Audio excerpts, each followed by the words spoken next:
आप ऐसा करिए, थोड़ा सा बता सकते हैं क्या कि एक एक, क्योंकि 5 ही पेपर हम लोग थोड़ा सा डिस्कस कर सकते हैं, एक एक पेपर को एडीओ के रेस्पेक्ट में कैसे किया जा सकता है? जी देखिए, अभी जो एकदम स्टार्टिंग फेज में है उन लोग छत्तीसगढ़ को अभी पढ़ना स्टार्ट कीजिए, या जिन लोग पढ़ लिए हैं उन लोग छत्तीसगढ़ का सेल्फ नोट्स बना लीजिए, क्योंकि जो सेल्फ नोट्स रहता है वही काम आता है। लास्ट में आप 10 बुक रखे रहेंगे, वो वर्क नहीं करेगा आपके लिए। आपका अगर सेल्फ नोट्स बना है तो आपको तुरंत तुरंत कैच करेगा कि यहाँ पे ये लिखा था, और ये एग्जाम में भी हेल्प करता है आपको। तो 30 नंबर जो है वो आपका बहुत इंपॉर्टेंट है छत्तीसगढ़ में। छत्तीसगढ़ का आप सेल्फ नोट्स बना लीजिए, सेल्फ नोट्स बहुत इंपॉर्टेंट है, वो आपको काम आएगा ही एग्जाम के लास्ट फेज में। उसको आप रिवीजन करके जाएंगे तो बहुत हेल्प करता है।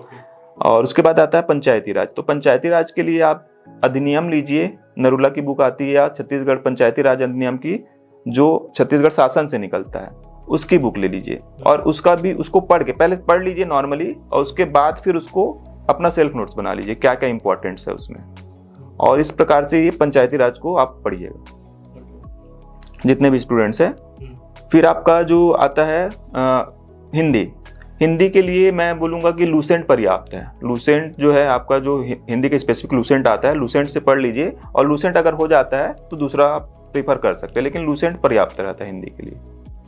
फिर ग्रामीण विकास। ग्रामीण विकास के लिए मैं बोलना चाहूँगा, जो ग्रामीण विकास से हमारे विभाग से प्रशासकीय प्रतिवेदन निकलता है हर साल, उसको प्रीफर करेंगे आप।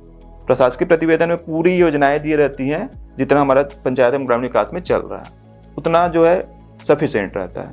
और आजीविका के लिए थोड़ा सा हमारे पास मटेरियल नहीं मिल पाता है, उसके लिए जितने भी कोचिंग संस्थान बुक्स निकाले हैं, मैं किसी एक स्पेसिफिक कोचिंग संस्थान को नहीं बोलूँगा, जितने भी हैं आपको 2-4 जो अच्छे बुक्स हैं उसको ले लीजिए और उससे सेल्फ नोट्स बना लीजिए, तो फिर आजीविका नोट्स आपका कंप्लीट हो जाएगा। और थोड़ा सा आजीविका में ये रिसर्च करना पड़ेगा आपको, थोड़ा सा आपका मतलब टेक्नोलॉजी बोलते हैं ना, टेक्नोलॉजी का यूज़ करना पड़ेगा। जैसे हरित क्रांति है, तो हरित क्रांति के बारे में जिसने अच्छा वीडियो डाला है आप उससे रेफर कर सकते हैं।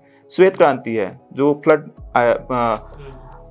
रिवॉल्यूशन आया था, व्हाइट रिवॉल्यूशन, उसका आप जो यूट्यूब में जो बहुत अच्छे से समझाए होंगे उससे आप नोट्स बना लीजिए। या पशुधन से रिलेटेड है, तो पशुधन से रिलेटेड जिसने अच्छा नोट्स बनाया होगा या अच्छे से यूट्यूब में डाला होगा, उससे आप थोड़ा रिसर्च कीजिए, हो सकता है क्वेश्चंस उससे जनरेट हो जाए। अच्छा, बिल्कुल। तो इसके लिए आजीविका पार्ट के लिए थोड़ा सा आपको टेक्नोलॉजी का यूज़ करना पड़ेगा।